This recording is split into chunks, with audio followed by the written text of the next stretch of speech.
Je suis Roland Crimier, vice-président de la métropole de Lyon, chargé des énergies. Alors Lyon, c'est d'abord un carrefour de l'Europe bien connu, avec une histoire qui remonte aux Romains. C'est la deuxième agglomération de France et c'est depuis 2015 une collectivité à part entière. C'est le seul cas en France d'une métropole qui est collectivité territoriale, c'est une expérimentation. La métropole de Lyon s'est engagée dans la transition énergétique depuis de longues années. Elle vient d'adopter son schéma directeur des énergies à l'horizon 2030. Moins 20% de consommation d'énergie, le doublement des énergies renouvelables et un objectif de baisse de 43% des émissions de gaz à effet de serre.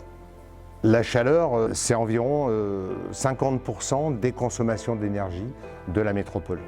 Donc c'est un des axes sur lesquels il faut le plus agir. Avec la centrale de Surville, on répond à la production d'énergie renouvelable pour un ensemble d'habitations extrêmement important, parce qu'on souhaite passer de 70 000 équivalents logements à 200 000 équivalents logements en 2030.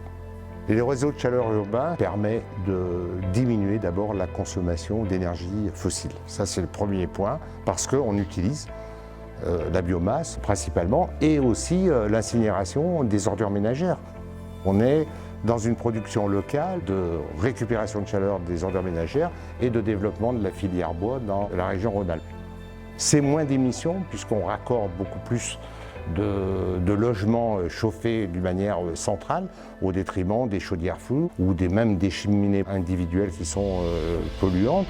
Donc c'est forcément un gain extrêmement positif sur la qualité de l'air.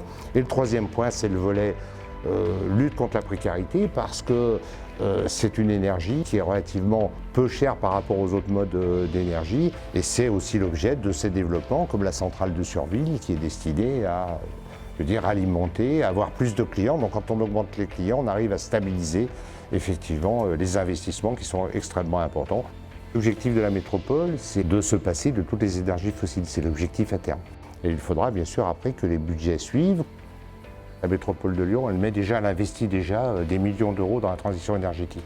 Le fonds chaleur de l'État nous a aidés à construire, à pouvoir réaliser la centrale de chauffage urbain de Surville. L'Europe peut effectivement apporter sa pierre, bien entendu, agir à la fois pour le climat, mais aussi pour l'ensemble de l'humanité, finalement.